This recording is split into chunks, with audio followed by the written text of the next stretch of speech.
नमस्कार दोस्तों, स्वागत है आपका हमारे YouTube चैनल पर। प्रिय दर्शकों, आज हम आपके लिए एक ऐसा प्रसंग लेकर हाजिर हुए हैं, एक ऐसी कहानी लेकर हाजिर हुए हैं जो काफ़ी ज्ञानवर्धक है और आप इस कहानी से काफ़ी लाभ उठाएंगे। प्रिय दर्शकों, अक्सर हम अपने चैनल पर आपके लिए नित्य प्रतिदिन नए नए प्रसंग लेकर हाजिर होते हैं और कोशिश करते हैं कि आप हमारे ज्ञानवर्धक प्रसंग से काफ़ी ढेर सारा ज्ञान अर्जित करें और हमारी वीडियो से आप ढेर सारा ज्ञान अर्जित करने के बाद और लोगों को भी इसके बारे में बताएं।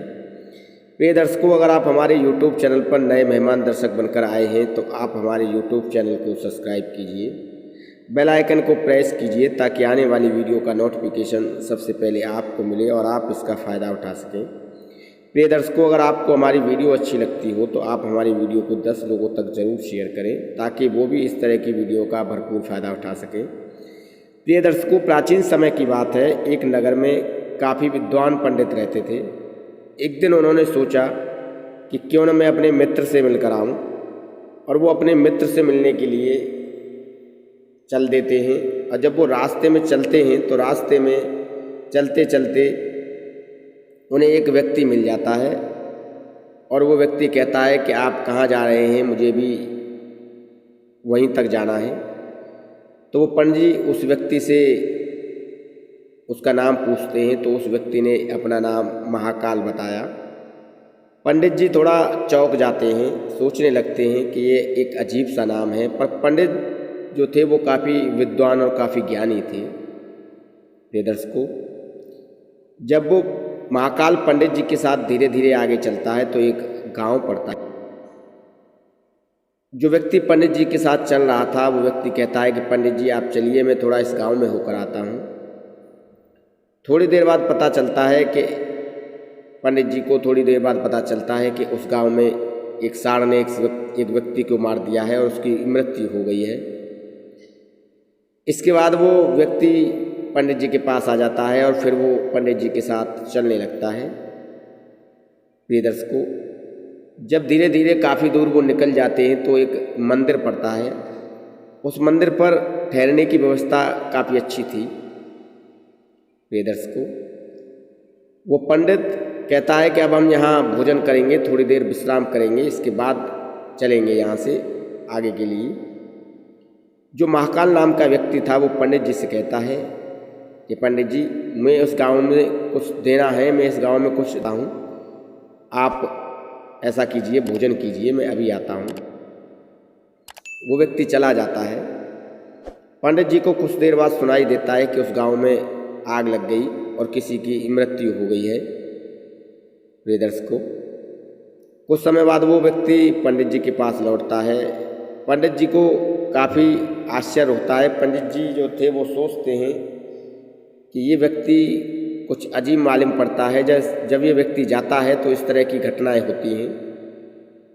पंडित जो थे वो उस व्यक्ति से कुछ पूछना चाहते थे पर पूछ ही नहीं पाए और वो गंतव्य के लिए रवाना हो गए। आगे अपना सफ़र तय करने के लिए वो रवाना हो जाते हैं।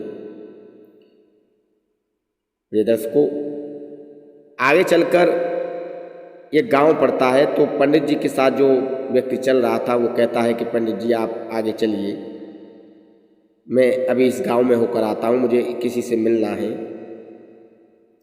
प्रिय दर्शकों, अब वो पंडित जी सोचने लगते हैं कि ये व्यक्ति जब भी जिस गांव में जाता है उस गांव में कुछ न कुछ घटित होता है, उस गांव में कुछ न कुछ घटना घटित होती है। तो पंडित जी आगे चलने की बजाय पीछे चलकर उस व्यक्ति को देखते हैं। कुछ ही देर बाद पंडित जी को ये पता चलता है कि उस गांव में एक सर्प ने एक व्यक्ति को काट लिया है और उसकी मृत्यु हो गई है। प्रिय दर्शकों, कुछ ही समय पश्चात वो व्यक्ति फिर पंडित जी के सामने हाजिर होता है। पंडित जी उस व्यक्ति को देखकर चौंक जाते हैं और कहते हैं कि तुम कौन हो और जब भी तुम कहीं जाते हो कुछ न कुछ वहाँ घटना घटित होती है। प्रिय दर्शकों, जो पंडित जी के साथ व्यक्ति चल रहा था वो अपना परिचय देता है तो कहता है कि मैं यमराज का यमदूत हूँ और मैं यहाँ इस मृतलोक में लोगों के प्राण हरने के लिए आया हूँ। जब भी किसी व्यक्ति की मृत्यु होती है मुझे वहाँ उसके प्राण लेने के लिए जाना पड़ता है। प्रिय दर्शकों, यह सुनकर पंडित जी डर जाते हैं और चौंक जाते हैं और उस व्यक्ति से कहने लगते हैं कि अगर ये सत्य है तो तुम मुझे बताओ कि अब आगे किसकी मृत्यु होने वाली है। तब वो व्यक्ति कहता है कि तुम जिस मित्र से मिलने के लिए जा रहे हो अब उसी की मृत्यु होने वाली है और कुछ ही देर में उसकी मृत्यु हो जाएगी। तुम्हारे पहुंचते ही, तुम्हारे मिलते ही उस व्यक्ति की मृत्यु हो जाएगी। तुम्हारे मित्र जो है उस मृत्यु की मृत्यु हो जाएगी, ऐसा वो व्यक्ति पंडित जी से कहता है और उसकी मृत्यु का कारण तुम ही बनोगे। प्रिय दर्शकों, जिस मित्र से पंडित जी मिलने जा रहे थे वो मित्र उस पंडित जी का काफ़ी अत्यंत प्रिय था। वो सोचने लगते हैं कि मैं अगर अपनी मित्र की मृत्यु का कारण बनता हूँ तो मुझे उससे मिलना ही नहीं चाहिए। वो वापस लौटने लग जाते हैं। जैसे ही वो वापस लौटते हैं तो उन्हें वो मित्र उनकी तरफ आता हुआ दिखाई देता है और जैसे ही वो आता है और उस पंडित जी से गले मिलता है तभी उस व्यक्ति की मृत्यु हो जाती है। जो पंडित जी का मित्र था उस मित्र की मृत्यु हो जाती है। प्रिय दर्शकों, पंडित जी उस महाकाल से पूछते हैं, उस यमराज के दूत से पूछते हैं कि मैं तो अपने मित्र से मिलने भी नहीं पहुंच पाया और मित्र खुद ही मुझसे मिलने आ गया और उसकी मृत्यु हो गई। तुमने तो कहा था कि जब मैं उससे मिलूंगा तब उसकी मृत्यु होगी।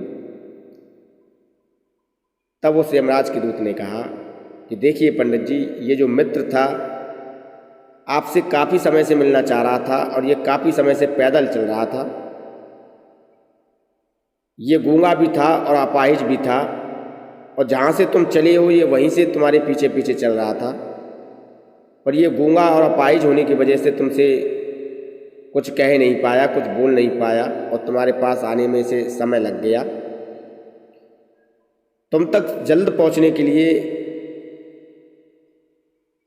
इसने काफ़ी तेज गति से चलना शुरू किया और काफ़ी तेज गति से चलने के बाद इसकी हृदय गति रुक गई और इसकी हृदय गति रुकने से इसकी मृत्यु हुई है। प्रिय दर्शकों, पंडित जी यह सुनकर चौंक जाते हैं। प्रिय दर्शकों, पंडित जी उस मित्र से अपने मित्र का अंतिम संस्कार करते हैं और अब उस महाकाल से कहते हैं कि अब आगे बताओ अब किसकी मृत्यु होने वाली है। प्रिय दर्शकों, वो महाकाल कहता है कि पंडित जी आप काफ़ी विद्वान हैं और अक्सर मैं विद्वान लोगों के साथ चलना पसंद करता हूँ, इसलिए मैं आपके साथ चल रहा हूँ। पर आपका हमारा सफ़र अब यहीं तक का था और आपको ये जानने की कोई ज़रूरत नहीं है कि अब आगे आपकी मृत्यु कब होगी। अगर मैं ये आपको बता दूंगा तो आप व्यर्थ में चिंतित होंगे, परेशान होंगे। पंडित जी कहते हैं कि नहीं, एक बार बताओ। तो वो महाकाल नाम का जो व्यक्ति था, जो यमराज का दूत था, वो समझ जाता है कि जो व्यक्ति अपने मित्र की मृत्यु को, मौत को सहन कर गया वो अपनी मौत से विचलित नहीं होगा, अपनी मौत से वो व्यक्ति घबराएगा नहीं।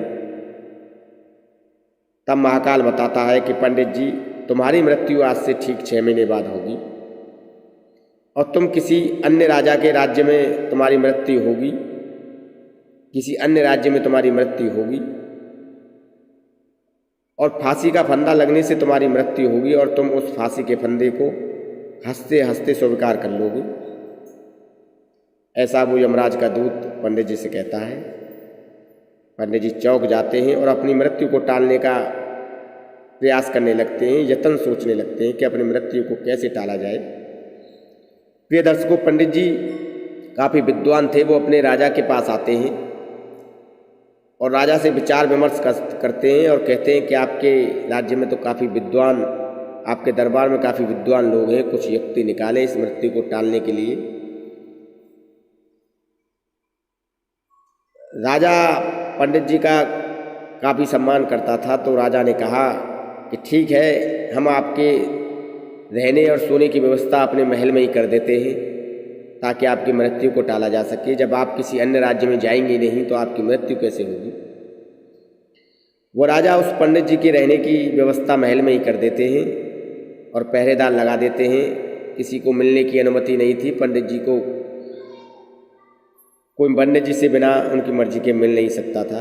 और पंडित जी को ये अनुमति थी कि वो कहीं भी आ जा सकते हैं, ताकि कोई ये न समझे कि पंडित जी राजा की कैद में हैं। प्रिय दर्शकों, उस राजा को एक राजा जो थे वो काफ़ी पंडित जी की चौकसी कर देते हैं। और पंडित जी को एक बीमारी थी नींद में चलने की। प्रिय दर्शकों, ये बीमारी अक्सर लोगों में होती है, पर कुछ ही लोगों में ये बीमारी पाई जाती है कि जो व्यक्ति नींद में चलते हैं। प्रिय दर्शकों,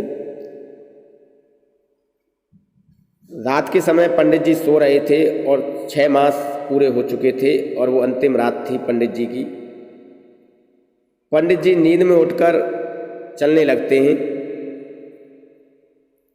और राजा के घुड़साल पर पहुंच जाते हैं, जहाँ पर घोड़े बंधे हुए थे। पंडित जी को कोई रोकता नहीं था, क्योंकि पंडित जी जो थे वो राजा के खास मेहमान थे। और जब वो घुड़साल में पहुंच जाते हैं तो वहाँ से घोड़े पर सवार होते हैं और घोड़े पर सवार होते होते वो कुछ ही देर में एक दूसरे नगर में पहुंच जाते हैं। और दूसरे नगर की सीमा को प्रवेश करते हुए वो अन्य राजा के महल में पहुंच जाते हैं। और राजा के द्वारपालों ने उसे रोका भी नहीं, क्योंकि रात का पहर था। आधी रात के पहर में सभी पहरेदार सोए हुए थे। राजा भी अपनी रानी के साथ महल में विश्राम कर रहे थे। और वो पंडित जी राजा के महल में विश्राम गृह में पहुंच जाते हैं और राजा की पत्नी के पास ही जाकर लेट जाते हैं। जब राजा की नींद खुलती है तो वो देखता है कि पंडित जी मेरी पत्नी के साथ में सोए हुए हैं। तो वो क्रोधित होता है और अपने सिपाहियों को राजा को गिरफ्तार करने का राजा जो है अपने सिपाहियों को पंडित जी को गिरफ्तार करने का आदेश देता है। और राजा के जो सिपाही थे पंडित जी को गिरफ्तार कर लेते हैं और दरबार लगाया जाता है। दरबार में पंडित जी को पेश किया जाता है। काफ़ी विचार विमर्श करने के बाद राजा जो है पंडित जी को फांसी की सज़ा सुना देता है। फांसी की सज़ा सुनकर पंडित चौंक जाता है, घबरा जाता है, व्याकुल हो जाता है, परेशान हो जाता है और अपनी 6 महीने की पूरी व्यथा जो है राजा को बताता है और कहता है कि हे राजन, मैं एक विद्वान पंडित हूँ। आपके कक्ष में घुसने की कैसे चेष्टा कर सकता हूँ, कैसे कोशिश कर सकता हूँ, और वो भी आपकी रानी के बगल में सोने की चेष्टा तो मैं कतई नहीं कर सकता। आप सोचिए। प्रिय दर्शकों, और पंडित ने कहा कि मैं अपनी मृत्यु को टालने के लिए अपने नगर के राजा के यहाँ 6 महीने से मेहमान बनकर रह रहा हूँ। उनके महल में ही उन्होंने अपने महल में ही मेरे रहने की व्यवस्था की है। प्रिय दर्शकों, राजा को इस बात पर भरोसा नहीं होता है। राजा अपने 2 सिपाही भेजकर एक पत्र लिखकर इस बात की पुष्टि करता है कि क्या वो राजा के महल में मेहमान था, क्योंकि जो पड़ोसी राज्य था और जो पड़ोसी राज्य के राजा थे वो उस राजा के दोस्त थे, दोनों में मित्रता थी। तो वो अपने सैनिक भेजकर इस बात की पुष्टि करता है। शाम होते होते राजा के जो सैनिक थे वो पत्र की वापसी लेकर आते हैं, उस पत्र का उत्तर लेकर आते हैं और वो राजा को बताते हैं कि पंडित जो कह रहा है वो सत्य कह रहा है और ये सही है कि पंडित की 6 महीने बाद मृत्यु होने वाली थी। इसलिए राजा के महल में ये मेहमान बनकर रह रहा था और रात को अकस्मात नींद में ये वहाँ से निकलकर आपके महल में आ पहुँचा। प्रिय दर्शकों, राजा को पूर्ण विश्वास हो जाता है। पर राजा के दरबार में ये बात रखी गई कि अगर राजा के कथन के अनुसार किसी व्यक्ति को फांसी नहीं दी जाती है तो राजा के शब्दों का अपमान होता है और साथ में राजा का भी अपमान होता है। तो उस राज्य के मंत्रियों ने एक युक्ति निकाली कि एक सूती धागे से पंडित जी को फांसी लगाई जाए, ताकि पंडित जी के भी प्राण बच जाएं और राजा के भी कथन की पुष्टि हो जाए और राजा के भी इज्जत और सम्मान रह जाए और राजा का वचन भी झूठा ना पड़े। प्रिय दर्शकों, कुछ ही देर में फांसी का फंदा तैयार कर दिया जाता है और पंडित जी भी खुश हो जाते हैं कि धागे से क्या मेरी मृत्यु हो सकती है और अब मेरी मृत्यु टल जाएगी और अब मेरी मृत्यु नहीं हो सकती है, ऐसा पंडित जी सोचने लगते हैं। प्रिय दर्शकों, कुछ ही देर में राजा के सिपाही कुछ मंत्रियों के साथ उस पंडित को लेकर फांसी के फंदे पर पहुंचते हैं और जैसे ही फांसी का फंदा पंडित जी के गले में डाला जाता है फांसी का फंदा तो टूट जाता है क्योंकि वो हल्के धागे का बना हुआ था, रेशम के धागे का बना हुआ था। प्रिय दर्शकों, फंदा तो टूट जाता है पर टूटते टूटते वो पंडित की गर्दन की नस को काट जाता है, जिसकी वजह से पंडित के थोड़ी देर में प्राण पखेरु उड़ जाते हैं और पंडित की मृत्यु हो जाती है। क्योंकि वो धागा टूट गया पर टूटते टूटते उस पंडित की गर्दन की जो नस थी उसे काट गया, जिसकी वजह से पंडित की मृत्यु हो जाती है। प्रिय दर्शकों, किसी को भी ये विश्वास नहीं हो रहा था